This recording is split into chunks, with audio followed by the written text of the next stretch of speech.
ఒకటి రేవంత్ రెడ్డి గారు ఇప్పుడు అక్కడేమో తెలుగుదేశానికి పనిచేస్తారు, ఇక్కడేమో కాంగ్రెస్కి పనిచేస్తుండొచ్చు. కానీ ఒక ముఖ్యమంత్రి హోదాలో ఆయన గౌరవాన్ని నిలబెట్టుకోవాలి కదా అనేది ఒక పాయింట్. ఎక్కడ బలహీనత ఏమిటో మరి మనకెవరికి తెలియదు. తెలుగుదేశం పత్రికగా కాంగ్రెస్ మీద గతంలో ఎంత దారుణమైనటువంటి వార్తలు రాసిందో అందరికీ తెలుసు. అయినప్పుడు కూడా కాంగ్రెస్ ముఖ్యమంత్రి వెళ్ళి ఆయనకి శాలువా కప్పటం కానీ. రెండోది పవన్ కళ్యాణ్ గారు మళ్ళీ సినిమా చేయబోతున్నారట. ఇది ఖచ్చితంగా అందరికీ సంతోషకరమైన విషయమేనా? అభిమానులకే మాత్రమే కాదు, ఆంధ్రప్రదేశ్ ప్రజలకు కూడా సంతోషమేనా? మరి ఆయన కాళ్ళు కీళ్ళు ఎరగొట్టే టైం ఎక్కడ దొరుకుతుంది? మరి కనపడిన వాళ్ళందరూ కాళ్ళు ఎరగొడతాను అంటున్నాడు కదా. సో ఈ రెండు డౌట్స్ మీద ఈ రెండింటి మీద మీ కామెంట్ చెప్పండి సార్. ఒకటి, రేవంత్ రెడ్డి గారు ఆయన ఒక ముఖ్యమంత్రి, రాష్ట్రానికి ముఖ్యమంత్రి అంటే చాలా పెద్ద పదవి, ఉన్నతమైనటువంటి విలువలతో కూడినటువంటి అటువంటి స్థాయిలో ఉన్నటువంటి వ్యక్తి కేవలం ఒక పత్రికాధిపతి దగ్గరికి వెళ్ళి మాత్రమే న్యూ ఇయర్ విషెస్ చెప్పడం అనేది ఆయన స్థాయికి తగినటువంటి పని.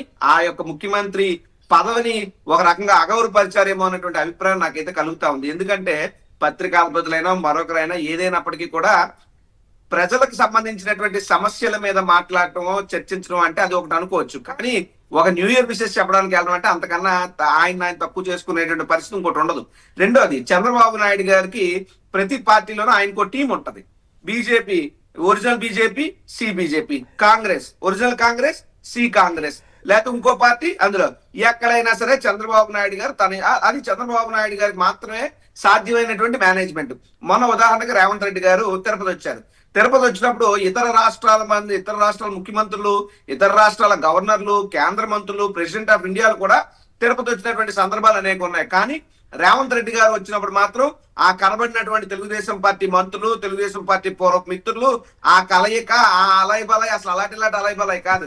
ఆ వీడియోలు చూస్తే అర్థం అవుద్ది. అంటే అసలు సిసలుగా మిలాఖత్ అయిపోయినటువంటి వ్యక్తులు, ప్రభుత్వాలు, పరిస్థితులు ఏవి అంటే ఇప్పుడు చంద్రబాబు నాయుడు గారు, అక్కడ రేవంత్ రెడ్డి గారు. కానీ గతంలో జగన్మోహన్ రెడ్డి గారు ఏ రోజు కూడా జగన్మోహన్ రెడ్డి గారికి నరేంద్ర మోడీ గారి పట్ల గౌరవం ఉంటది, కేసీఆర్ గారి పట్ల గౌరవం ఉంటది.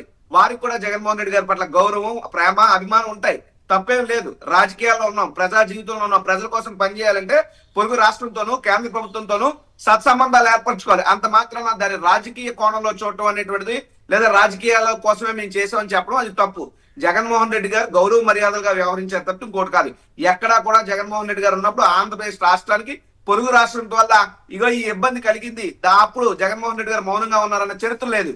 అవతల కేసీఆర్ గారు ఉన్నా, అటుపక్క నరేంద్ర మోడీ గారు ఉన్నా, రాష్ట్రానికి కావాల్సినటువంటి హక్కులు, బాధ్యతలు ఏవైతే ఉంటాయో వాటి మీద ఖచ్చితంగా జగన్మోహన్ రెడ్డి గారు గలవిప్పారు. రాష్ట్రాన్ని కంచుకోట్లుగా ఆయన కాపాడుకున్నారు. కానీ ఈ రోజు ఏళ్ళు అసలైనటువంటి అలైబలాయిలు చేసుకుంటూ, ఏళ్ళకి ఇక్కడ వాళ్ళకి అక్కడ ఏళ్ళు పనిచేసుకుని రాష్ట్రాన్ని ఏళ్ళు చేస్తూ పేరు మాత్రం జగన్మోహన్ రెడ్డి గారి మీద బుర్ర జల్లే కార్యక్రమం చేస్తున్నారు. ఎస్పెషల్లీ రాధాకృష్ణ గారు అంటేనే కాంగ్రెస్ పార్టీకి యాంటీ. రాధాకృష్ణ గారు 2004 నుంచి ఎన్ని పలుకులు పలికారో అందరికీ తెలుసు. రాజశేఖర రెడ్డి గారిని కానీ, కాంగ్రెస్ పార్టీని కానీ, గడిచినటువంటి తెలంగాణ వచ్చిన తర్వాత కాంగ్రెస్ పార్టీని ఎన్ని మాటలు మాట్లాడి అన్ని తెలుసు. సగటు అసలు సిసలైన కాంగ్రెస్ పార్టీ కార్యకర్త రక్తం మరిగిపోతుందని తెలంగాణ మిత్రులు మాట్లాడుకుంటా ఉన్నారు. అది నిజంగా అవునన్నా కాదన్నా రేవంత్ రెడ్డి గారు కాంగ్రెస్ కి వెన్నుపోటు పడుతున్నారా ఈయన దగ్గరికి వెళ్ళనేటువంటి అభిప్రాయం కూడా చాలా మంది వాదనలో కలుగుతుంది. కాబట్టి ముఖ్యమంత్రి హోదాలో రేవంత్ రెడ్డి గారు అక్కడికి వెళ్ళడం అయితే మాత్రం నాకు వ్యక్తిగతంగా ఆయన స్థాయిని ఆయన తగ్గించుకున్నట్టే అనిపించింది.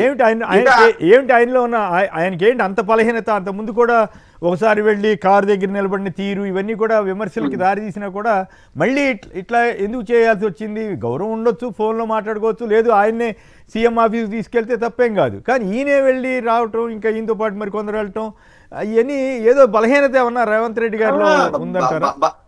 బలహీనతని మీరు అనుకోవచ్చు, కానీ అది అజరామరమ్యమైనటువంటి అనుబంధం సార్. చంద్రబాబు నాయుడు గారితో లైన్అప్ చేసి తెలంగాణలో మరి లిఫ్ట్ ఇచ్చి మరి ఈ రోజు ఆయన ఆ స్థాయిలో కూర్చోబెట్టారంటే అక్కడ ఉన్నటువంటి మీడియా అంతా కూడా చంద్రబాబు నాయుడు గారి ఆదేశానుసారం ఇక్కడ ఆంధ్ర రాష్ట్రం జగన్మోహన్ రెడ్డి గారి మీద బుర్ర జలా జరుగుతుందా పచ్చ మీడియా, అక్కడ రేవంత్ రెడ్డి గారి కోసం హైపిస్తూ మిగతా రాజకీయాల్లో మిగతా వాళ్ళని కొంచెం పక్కకు తగ్గించి రేవంత్ రెడ్డి గారికి మీడియాలో హైపించి ఈ రోజు ఆయన ముఖ్యమంత్రి స్థాయిలో అక్కడ ఉన్నారంటే నో డౌట్ ఆయనకి చంద్రబాబు నాయుడు గారి సపోర్టు అన్ని రకాలుగా ఉంది. అందులో మరీ ముఖ్యంగా మీడియా ద్వారా ఉంది. కాబట్టి గురు శిష్యుల బంధం. కాబట్టి ఆ గురువు తర్వాత మరో గురువు రాజగురువు గారు ఎటు వెళ్ళిపోయారు. ఇప్పుడు ఆ రాజగురువు గారి స్థానాన్ని ఏబిఎన్ రాధాకృష్ణ గారు అధిరోహించాలని చూస్తున్నట్టున్నారు బహుశా తెలంగాణలో.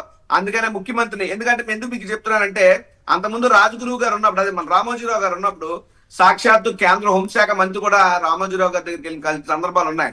సో ఆయన కేంద్ర హోంశాఖ మంత్రిని తెప్పించుకున్నారు కాబట్టి ఇప్పుడు ఈ రాజగురువు గారు ఏంటంటే రాష్ట్ర ముఖ్యమంత్రిని తెప్పించుకున్నారు కాబట్టి వాళ్ళ తాలూకా ప్రాబల్యాన్ని చూపించుకోవడానికో లేదా ముఖ్యమంత్రి మా గ్రిప్ లో ఉన్నాడని చెప్పుకోవడానికో మరి ఏ ఉద్దేశంతో ఈ రకమైనటువంటి వ్యవహారం చేశారో తప్పితే ఇది ప్రజాస్వామ్యంగా ఎట్టి పరిస్థితుల్లో ఎవరు యాక్సెప్ట్ చేశారు కాదు. ముఖ్యమంత్రి అంటే అది రేవంత్ రెడ్డి గారు కాదు, ముఖ్యమంత్రి అంటే అది స్థానం, అది ప్రజల యొక్క రాష్ట్ర ప్రతినిధి. ఓ రాష్ట్ర ప్రతినిధి ఒక పత్రికాధిపతి దగ్గరికి వెళ్ళమంటే ఇటువంటి సందర్భం బహుశా రాజకీయాలు నేనైతే ఎప్పుడు చూడలేదు. ఇదంత మంచి పద్ధతి కాదు. రేవంత్ రెడ్డి గారి పద్ధతి మార్చుకోవాలని చెప్పి నేను విజ్ఞప్తి చేస్తున్నా. రైట్. పవన్ కళ్యాణ్ గారి ఇష్యూ మీద మాట్లాడతాను. కొత్త సినిమా రాబోతున్నాడు, మీరంతా సంతోషపడతారా? బాగానే సార్ పవన్ కళ్యాణ్ గారు అభిమానులు వాళ్ళందరూ ఖచ్చితంగా ఆయన కొత్త సినిమా చేస్తారంటే తప్పేం లేదు, అందరూ చూస్తారు. కానీ పవన్ కళ్యాణ్ గారిని ఇప్పుడు సినిమా అభిమానులుగా చూసే కంటే పవన్ కళ్యాణ్ గారు ఆయన సినిమా అభిమానుల కంటే ఈ రాష్ట్ర పౌరులు ఎక్కువ మంది, ఆయన సినిమా అభిమానుల కంటే ఆయన ఓట్లు వేసిన వాళ్ళు ఎక్కువ మంది, ఆయన సినిమా అభిమానుల కన్నా ఆయన మీద రాజకీయంగా వచ్చాడు ఏదైనా చేస్తారని ఆశలు పెట్టుకున్న వాళ్ళు ఎక్కువ మంది. సో ఇటువంటి పరిస్థితుల్లో పవన్ కళ్యాణ్ గారిని సినిమా హీరోగా మాత్రమే చూసే పరిస్థితి కాదు. ఇప్పుడు is a deputy chief minister of Andhra Pradesh. అవునన్నా కాదన్నా చంద్రబాబు నాయుడు గారి గెలుపులో కీలక పాత్ర పోషించినటువంటి వ్యక్తి.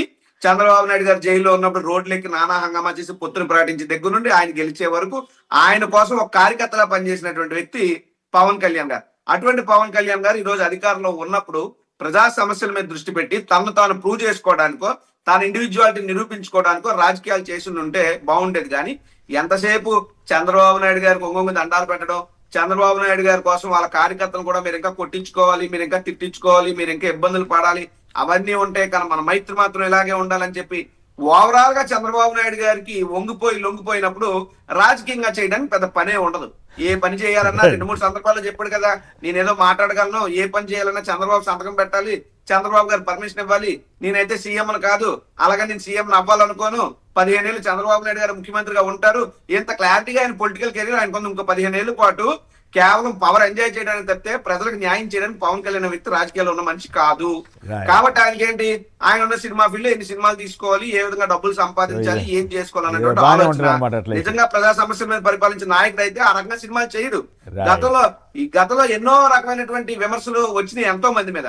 సో పవన్ కళ్యాణ్ దానికి అతీతులు. కానీ మరీ దారుణంగా ఎన్టీ రామారావు గారు కూడా చీఫ్ మినిస్టర్ అయ్యారు, ఆయన కూడా ఒక యాక్టర్ గా. అలాగే ఇతర రాష్ట్రాల్లో జయలలిత గారు కానీ ఎన్టీ రామారావు గారు సినిమా తీశారు, బ్రహ్మర్షి విశ్వామిత్ర. కానీ ఆ తర్వాత ఆయన ఓడిపోయాడు. అప్పుడు చాలా తీవ్రమైన కాంగ్రెస్ పార్టీ చాలా తీవ్రమైన విమర్శలు చేసేది ఆ రోజుల్లో. ఎన్టీ రామారావు గారు సినిమా తీయలేదని అంటలా, సినిమా యాక్టర్లు సీఎంలు అయిన వాళ్ళు కాస్తో కోస్తో ప్రజల సమస్యల గురించి పట్టించుకున్నారు, ప్రజలకు మంచి చేశారు. కానీ ఆ రంగం నుంచి వచ్చి అట్టర్ ఫెయిల్యూర్ అయ్యేది, అధికారం పొంది అట్టర్ ఫెయిల్యూర్ అయిన మొట్టమొదటి వ్యక్తి బహుశా పవన్ కళ్యాణ్ గారు అయ్యి ఉంటారు. ఆయన ఎట్టి పరిస్థితుల్లో ఆయన ఎంటర్టైన్మెంట్ రాజకీయాలు చేస్తారు. చాలా అంశాలు మాట్లాడుకోవాలి. రైట్. ఇంకా ఇంట్రెస్టింగ్ విషయం అంటే ఇందాక